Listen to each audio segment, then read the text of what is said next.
एक चीज मेरे याद आ गई जी। हाँ। अब आपने ये नित्यानंद महाराज का जिक्र कराया ना, मेरे दौर फोन आया था परसों, मेरा नाम तो ध्यान नहीं उनका, ने बोले आपके बारे में अग जी वो नाम भी दिया कर के आपके बारे में पूछ रहे ना भाई ना नाम नूम नहीं देता भाई, मैं तो नाम लिया करूं उस परमात्मा का नाम लिया वो आप मन वीडियो में मन ने भी अपनी तरफ से कोशिश करी जितना मैं जानू था जी।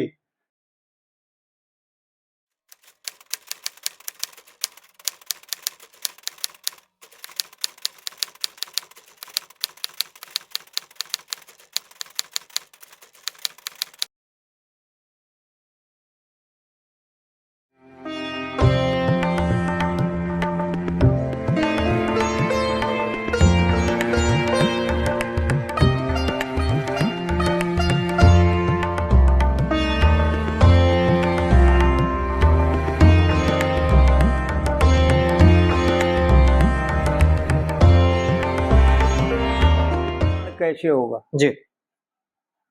नर सोच समझ के चाल जी। या जिंदगी 4 दिन की, या टेक बनाई एक छोटी सी कविता बनाई। जी जी जी।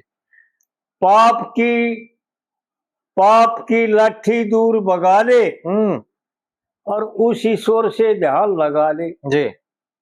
देख भाई, ये ज्ञान की बात आड़ समझनी, ये संसार केवल पाप है, इसके बारे में सोचना पाप, इसके देखना पाप, इसका सुनना पाप, इसके साथ देना पाप, इसको अंतःकरण में भरना पाप। हाँ जी।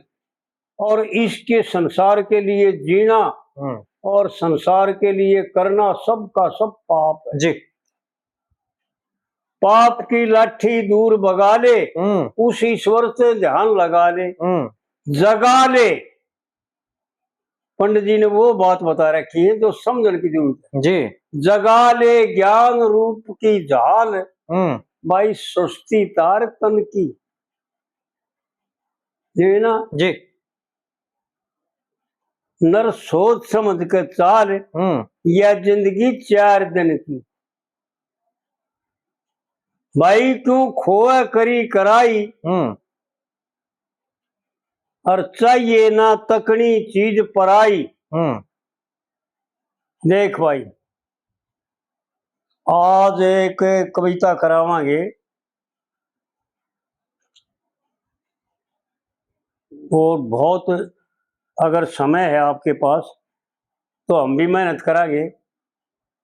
एक तो पंडित जी ने नौटंकी में कविता बनाई, अड़ आया तथा ठहरन खातर। हाँ जी। यानी ठहरन का मतलब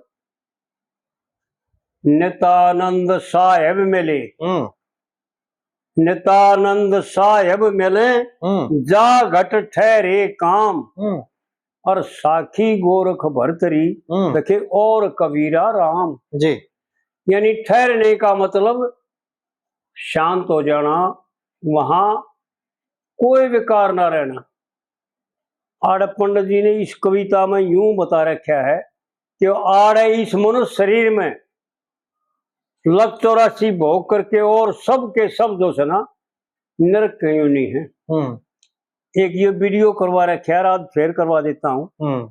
भाई जब जवान बेटी हो जाए, अगर वह अपनी खातर खसम टोन लाग जाए तो माँ बाप का पट्टा लाग जाएगा ना। हाँ जी। और वह किसी दिन की रहे ना, उसमें कोई उठनिया पाओ ना जी। जब वह खसम के लायक हो जाएगी तो माँ बाप को खुद शोध हो जाएगी। हाँ। इसी प्रकार परमपिता परमात्मा जो हमारे बाप हैं, जो जिसको हम परमपिता कहते हैं, जी, जगत पिता भी कहते हैं, जगत गुरु भी कहते हैं, सब कुछ कहते हैं जी। अगर जब इसने गुरु की जरूरत होगी ना, जब वो अपने आप भेज देंगे। हाँ, अपने आप मिला देंगे, साधन अपने आप करते हैं जी। लेकिन बकवाद को कोई ठिकाना नहीं है जी। हम जब तक बकवाद करते रहेंगे ना, जब तक कुछ नहीं मिलेगा।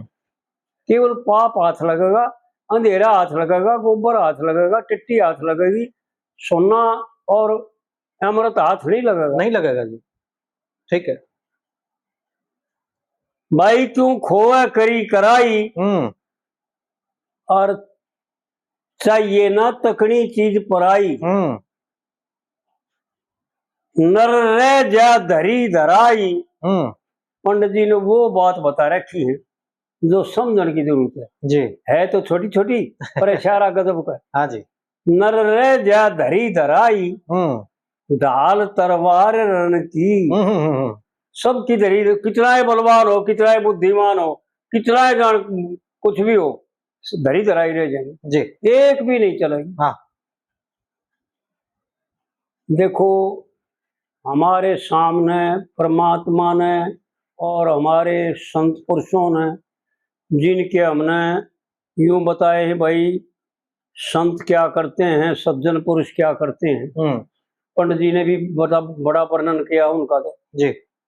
महाभारत में 11 अक्षौणी तो दुर्योधन की तरफ जी, 18 अक्षौणी सेना थी, 18 में 11 तो दुर्योधन की तरफ जी, और बाकी रहेगी शेष 7 युधिष्ठिर की तरफ जी। और उधर तो 4 तो महारथी अजय जो चाहे तो मृत्यु हो और नहीं तो मृत्यु हो ही नहीं उनकी, और वो जिनका सामना करने वाला इस पृथ्वी पर दूसरा कोई है नहीं। बिल्कुल सही है। भीष्म पितामह और द्रोणाचार्य और कृपाचार्य रस्तो थामा, और 5वां कर्ण। कर्ण भी कोई साधारण नहीं था जी, क्योंकि सूर्य का पुत्र था और बहुत बलवान था जी। और युधिष्ठिर के पास केवल एक अर्जुन और भगवान श्री कृष्ण।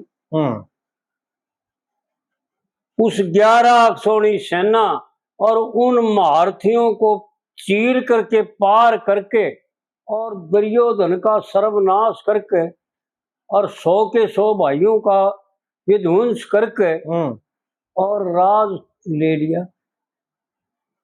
ये परमपिता परमात्मा और उस परमात्मा में जो आस रखते हैं उनको ऐसा मिलता है जी। ये संसार खड़ा का खड़ा लखाएं जागा, कुछ नहीं होता। ये आड़ पंडित जी ने यह बात दर्शा रखी है कि नर रह जा धरी धराई, ढाल तलवार रण की। नर सोच समझ कर चाल या जिंदगी 4 दिन की। जी। और फिर तीसरी कली में यूं बताते हैं कि भाई तू यो जो कर रहा है ना, तू यो क्या है उसके बारे में बताते हैं। ये संसार क्या है, इस संसार के कार्य क्या हैं, इस संसार के जितने भोग हैं वो क्या हैं जी। खाना पीना सोना जागना जो कुछ भी है वो क्या है। पंडित जी की बहुत गजब की बात है जी। क्यों प्याली पी वह विष की और भक्ति करके घूंट ले रस की। कितनी बढ़िया बात बताई, एक यानी छोटी सी एक लाइन में सारा ही तो खुलासा कर दिया जी। भाई क्यों प्याली पी वह विष की, यो संसार की जितनी आशाएं हैं, जितनी मनोकामनाएं हैं, जो कुछ तू कर रहा है, जो कुछ तू देख रहा है, ये सारे का सारा पापमय। केवल एक परमपिता परमात्मा की शरण में चला जा, उसके लिए सब कुछ करे, उसके लिए रो, उसके लिए गा, उसके लिए हंस, उसके लिए सब कुछ कर जी। वो तेरा कल्याण करेंगे और तेरे को सुखी हो जाएगा, शरीर के दुख दूर हो जाएंगे सारे। भाई तू प्याली पी वह विष की और भक्ति करके घूंट ले रस की जी। और किस के जान किसकी काल ममता मारे मन की। कोई पेरा नहीं, काल कोडबा आ जाएगा जी जी। और सारी ममता जो है धरी धराई गई। पंडित जी ने वो वर्णन किया, भाई क्या बतावा, मैं तो सच मानिए उस धीरे जी भाई मुग्ध हो जाता हूँ। पंडित जी की जब बात याद आओ ना जी, कितने छोटे यानी कितने सरल करके वो बात बता दी कि जान किसकी काल ममता मारे मन की। गुरु मान सिंह भोगो आनंद। और इन तो गलत लिख रखा ये तो बीमारी की हो जाए। अरे भले मानसो विचार करो, लिख दिया कोई बात ना भाई, जन्म जन्म के फंद फंद। हाँ गाँव में भी नहीं हुआ है लेकिन जन्मता रहेगा जब तक फंद कटेगा। गाँव भी नहीं हुआ है जी, कट जा जन्म जन्म के फंद, कट जा जन्म मरण के फंद जी। जन्म और मरना ये दो वादी है तो बहुत तगड़ी। इस जीव को महा दुख में गर्भ में ले जाना, पैदा होना और मरना, पैदा होना और मरना। गुरु मान सिंह भोग आनंद, कट जा जन्म मरण के फंद जी। और लक्ष्मी चंद रे सुर में, लक्ष्मी चंद सुरताल, लक्ष्मी चंद सुरताल। हाँ। आसना एक पल क्षण की, यानी इस सांस का एक पल का एक क्षण का भरोसा नहीं जी। पंडित जी ने वो बात बता रखी है। सुर यानी सुरताल में रहने का तात्पर्य यानी जो परमात्मा ने विधान बना रखा है ना, उसमें भरत भाई जी विहित कर्म ही सुरताल में है। और भी शास्त्र से और विहित कर्म से अलग जो कर्म है वो सारे के सारे बेसुरी। हाँ वो ताल भंग हो गए। हाँ पंडित जी ने बतावन में और विद्वानता में कमी नहीं रही रखी जी।